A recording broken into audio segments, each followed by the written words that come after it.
आप देख रहे हैं समाचार एजेंसी ऑफ इंडिया में साइन न्यूज। अगर आप पितरों का श्राद्ध या तर्पण न कर पाए हो तो इसे कर सकते हैं पितरमोक्ष अमावस्या पर। इन उपायों के माध्यम से करें नाराज पितरों को प्रसन्न।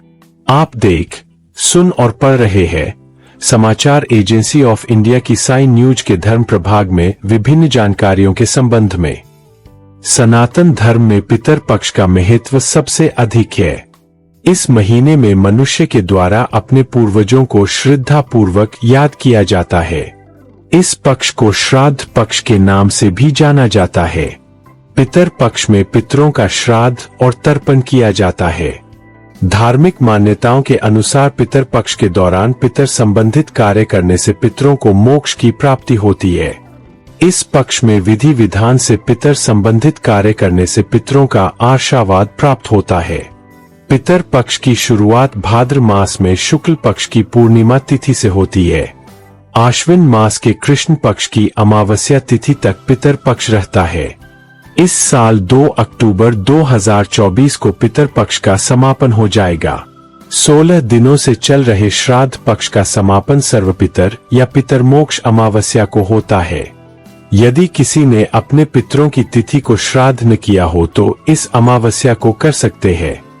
यदि कोई संपूर्ण तिथियों पर श्राद्ध करने में सक्षम न हो तो वह मात्र अमावस्या तिथि पर सभी का श्राद्ध कर सकता है। पितरों को प्रसन्न करने के लिए ये बहुत ही शुभ मुहूर्त है, जो पूर्वजों की आत्माओं को प्रसन्न करने के लिए पर्याप्त है। पूर्वजों की पुण्यतिथि पता न हो तो उनका श्राद्ध भी अमावस्या तिथि पर किया जा सकता है। पितर पक्ष में अगर आप भगवान विष्णु जी की आराधना करते हैं और अगर आप विष्णु जी के भक्त हैं तो कमेंट बॉक्स में जय विष्णु देवा अथवा हरिओम तत्सत लिखना न भूलिए। आइए अब जानते हैं 2 अक्टूबर 2024 को सर्वपितर मोक्ष अमावस्या के शुभ मुहूर्त के बारे में। आश्विन कृष्ण अमावस्या आरंभ होगी 1 अक्टूबर 2024 को रात 9:39 पर एवं इसका समापन होगा 2 और 3 अक्टूबर 2024 की मध्य रात्रि 12:18 पर। इस दौरान कुतुब मुहूर्त रहेगा सुबह 11:46 से दोपहर 12:34 तक एवं इसकी अवधि 47 मिनट रहेगी। वहीं रोहिणी मुहूर्त रहेगा 12:34 से दोपहर 1:21 तक एवं इसकी अवधि भी 47 मिनट रहेगी। इस दौरान अपराह्न काल रहेगा दोपहर 1:21 से दोपहर 03:43 तक। श्राद्ध के लिए कुतुब और रोहिणी मुहूर्त अच्छे माने जाते हैं। जानकार विद्वानों के अनुसार शास्त्रों में कृष्ण पक्ष की अंतिम तिथि अमावस्या का महत्व बताया गया है। पितरों का इस अमावस्या में श्राद्ध किए जाने पर इस तिथि को सर्वपितर अमावस्या कहते हैं। इस दिन सभी पितरों का श्राद्ध किया जा सकता है। पितरों की तिथि याद न होने पर सर्वपितर अमावस्या के दिन श्राद्ध और तर्पण किया जा सकता है। शास्त्रों में कृष्ण पक्ष की अंतिम तिथि अमावस्या का महत्व बताया गया है। पितरों का इस अमावस्या में श्राद्ध किए जाने पर इस तिथि को सर्वपितर अमावस्या कहते हैं। इस दिन सभी पितरों का श्राद्ध किया जा सकता है।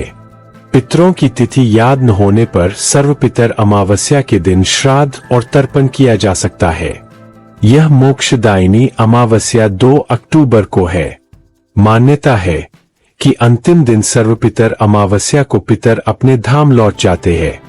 पितर परिवार की खुशहाली देखकर प्रसन्न होते हैं। इस दौरान श्राद्ध के आखिरी दिन उन पितरों के लिए कर्मकांड किए जाते हैं जिनकी मृत्यु की तिथि परिजनों को मालूम नहीं होती है। इस दिन पितरों के आत्मा की शांति के लिए गोधूली बेला में गाय को हरा चारा खिलाना भी फायदेमंद साबित हो सकता है। इसके अलावा पितरपक्ष के आखिरी दिन पिंडदान और तर्पण की क्रिया के बाद गरीब ब्राह्मणों को अपनी यथाशक्ति अनुसार दान देने से भी पितरों को मोक्ष की प्राप्ति होती है।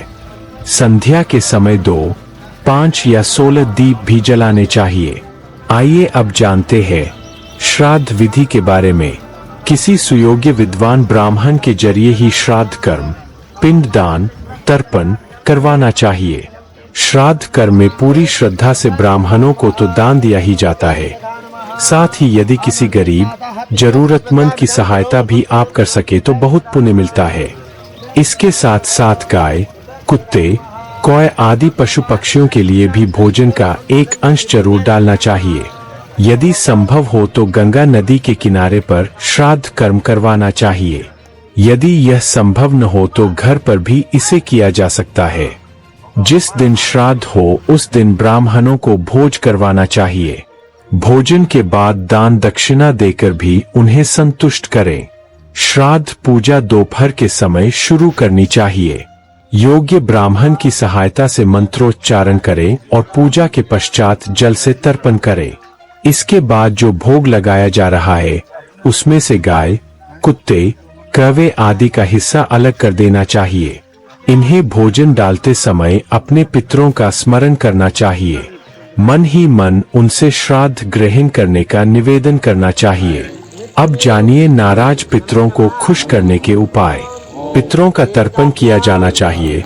यदि आपके पितर नाराज है तो आप सर्व पितर अमावस्या के दिन स्नान करने के बाद अपने पितरों को जल, सफेद फूल, काले तिल से कुशा का उपयोग कर उसके पोरों से तर्पण दें। कुशा के पोरों से दिया गया तर्पण पितरों को प्राप्त होता है और वे तृप्त होकर आशीर्वाद देते हैं। यदि आप कुशा से तर्पण नहीं देते हैं तो वह पितरों तक नहीं पहुंचता है। ऐसे में आपके पितर अतृप्त रहते हैं और नाराज होते हैं। इस दौरान करना चाहिए पंचबली कर्म। सर्व पितर अमावस्या के अवसर पर आप अपने पितरों के लिए पंचबली कर्म जरूर करें।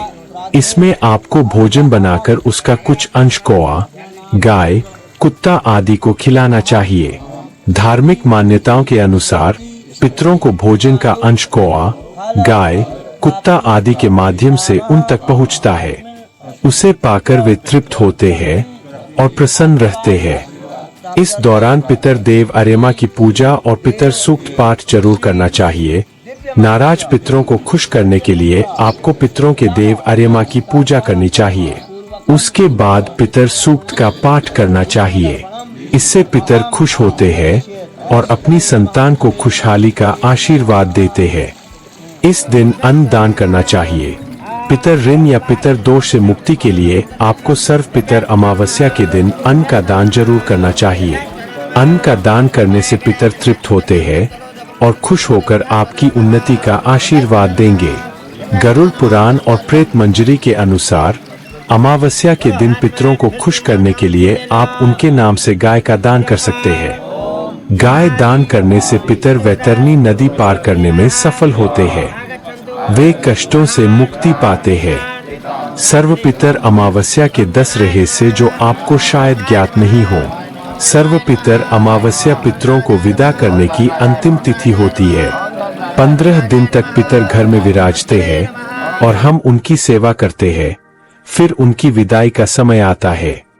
कहते हैं कि जो नहीं आ पाते हैं या जिन्हें हम नहीं जानते हैं उन भूले बिसरे पितरों का भी इसी दिन श्राद्ध करते हैं। इस दिन श्राद्ध जरूर करना चाहिए। सर्व पितर अमावस्या पर ज्ञात अज्ञात सभी पितरों का श्राद्ध करने की परंपरा है। अगर कोई श्राद्ध तिथि में किसी कारण से श्राद्ध न कर पाया हो या फिर श्राद्ध की तिथि मालूम न हो तो सर्व पितर श्राद्ध अमावस्या पर श्राद्ध किया जा सकता है। मान्यता है कि इस दिन सभी पितर आपके द्वार पर उपस्थित हो जाते हैं।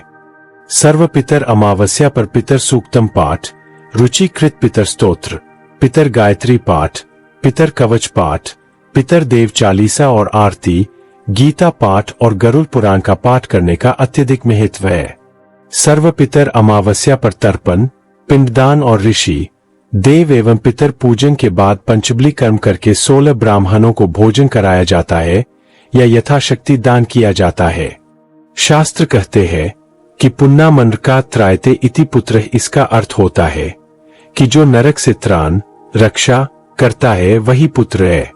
इस दिन किया गया श्राद्ध पुत्र को पितर दोषों से मुक्ति दिलाता है। श्राद्ध आप घर में किसी पवित्र नदी या समुद्र तट पर, तीर्थ क्षेत्र या वट वृक्ष के नीचे, गौशाला, पवित्र पर्वत शिखर और सार्वजनिक पवित्र भूमि पर दक्षिण में मुख करके श्राद्ध किया जा सकता है। इस दिन गृह कलह करना, शराब पीना, चरखा, मांसाहार, बैंगन, प्याज, लहसुन, बासी भोजन, सफेद तिल, मूली, लौकी, काला नमक, सत्तू, जीरा, मसूर की दाल, सरसों का साग, चना आदि वर्जित माना गया है। शास्त्रों के अनुसार कुतुब, रोहिणी और अभिजीत काल में श्राद्ध करना चाहिए। प्रातःकाल देवताओं का पूजन और मध्याह्न में पितरों का, जिसे कुतुब काल कहते हैं। आप चाहे तो संपूर्ण गीता का पाठ करें या सर्वपितर अमावस्या के दिन पितरों की शांति के लिए और उनका आशीर्वाद प्राप्त करने के लिए और उन्हें मुक्ति प्रदान का मार्ग दिखाने के लिए गीता के 2 और 7वें अध्याय का पाठ करने का विधान भी है। पितर पक्ष में अगर आप भगवान विष्णु जी की आराधना करते हैं और अगर आप विष्णु जी के भक्त हैं तो कमेंट बॉक्स में जय विष्णु देवा अथवा हरिओम तत्सत लिखना न भूलिए। यहाँ बताए गए उपाय, लाभ, सलाह और कथन आदि सिर्फ मान्यता और जानकारियों पर आधारित है। यहाँ यह बताना जरूरी है कि किसी भी मान्यता या जानकारी की समाचार एजेंसी ऑफ इंडिया के द्वारा पुष्टि नहीं की जाती है। यहाँ दी गई जानकारी में निहित जानकारी विभिन्न माध्यमों, ज्योतिषियों, पंचांग, प्रवचनों, मान्यताओं, धर्म ग्रंथों, दंतकथाओं, किंवदंतियों आदि से संग्रहित की गई है।